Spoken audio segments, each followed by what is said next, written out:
Ladies and gentlemen, this is Joe Joseph. This is thedailysheeple.com, and this is your news shot, and a very important one because, according to the Free Thought Project, CEO of JP Morgan says all cryptocurrency will be under government control.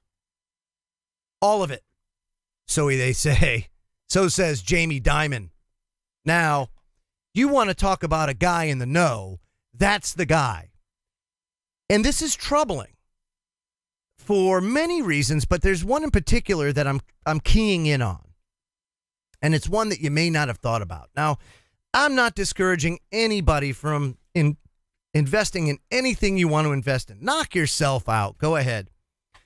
But I gotta tell you, cryptocurrency scares me. Not so much the little guys, but the biggies, the Bitcoins, the Ethereums and whatnot. Because once they get too big, they become targets for the government.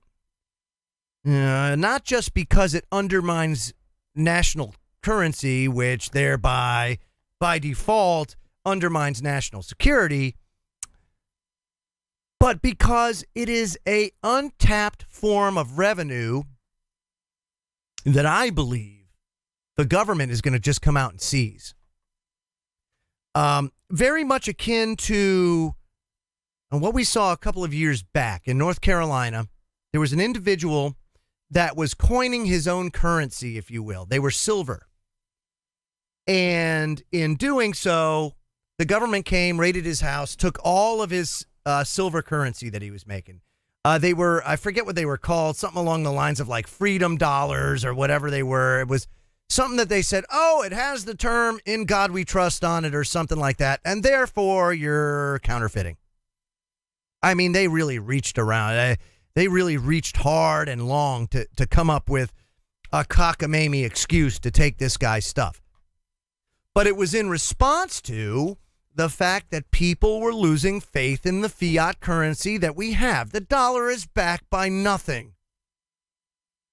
I know a lot of people call it the petrodollar, but if you look around the world now, it is no longer the petrodollar.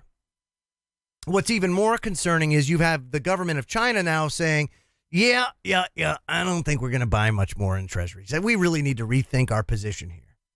Now, that would be scary because, and it rattled markets yesterday, but because if you don't have somebody that's willing to buy your treasuries, your debt, then you have to raise interest rates to entice people to buy it. Right now, our debt is over $20 trillion. If you look at the last 20 years, go back 20 years, and you average out interest rates for the last 20 years, you come up with about 5.6% or so. 5.6% in the grand scheme of things, if you then take it out farther to say the last 100 years, is extremely low. It's on the low side. But at 5.6%, and right now I think treasuries, 10-year treasuries at about 2.46. At 5.6%, it costs the federal government 90% of the income tax that comes in would go to service the federal deficit. That's just paying interest on the outstanding debt. At 5.6%, we would spend 90% on the debt. Think about that for a minute. It's staggering. So if there's a debt crisis, let's just say there's a scare, there's a spook. Let's just say China goes ahead and they say, oh, we rethought our position. We're not buying treasuries anymore. No, we're not going to do it. And we have to raise interest rates. Folks, that's going to crash the market. You're going to see the bond market blow up, which then is going to be a contagion. It's going to go and affect the world unless somebody comes forward with a solution. And there's two solutions that I can see because there's precedent in this. And we saw it in Cyprus when Cyprus had a banking crisis. We also saw, I can't remember, Greece. That's right, Greece. We saw it in Greece as well, where investor funds and bank accounts were raided to help prop the banks up.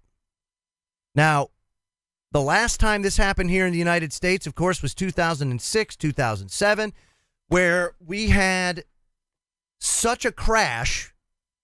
Instead of letting the banks go insolvent, which we should have, they bailed out the banks to the tune of $787 billion, which in real money actually ended up being more like $2.4 trillion.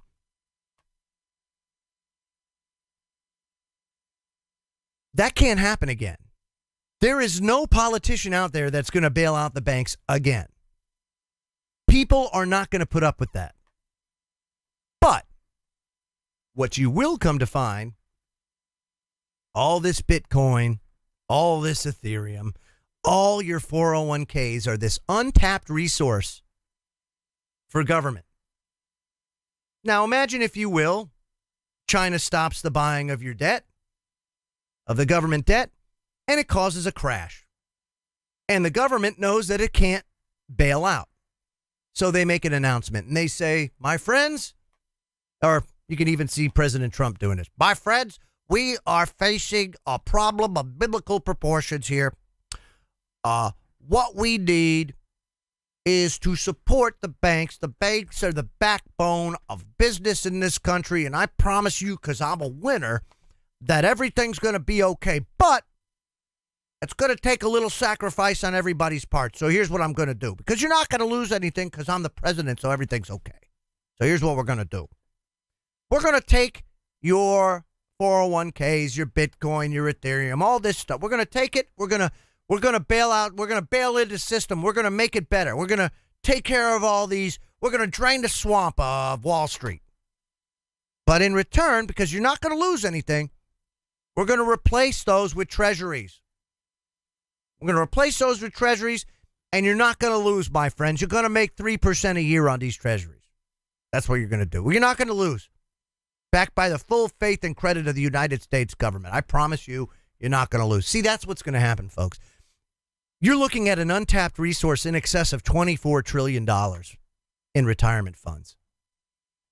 It would be nothing for them to go say, look, we're going to give you IOUs. Here's some 10-year treasuries. They basically go ahead and say, hey, look, anybody that's 55 and over, we're not going to touch your retirement. We know you're getting old. It's okay. Anybody 55 and younger, we're coming after it. They give you treasuries.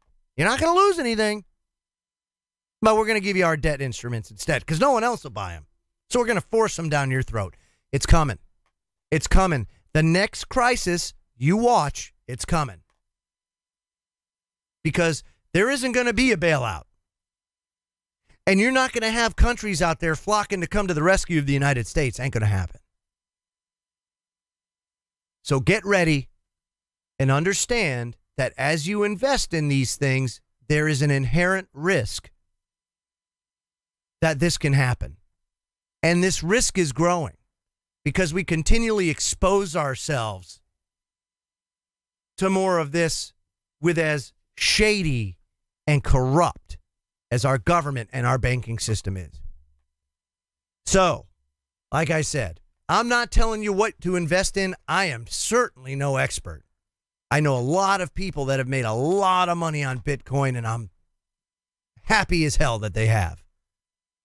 But be very wary because in the shadows lurks the guy, that entity, the government, if you will, that will and can and does have the power to make these changes and make them fast.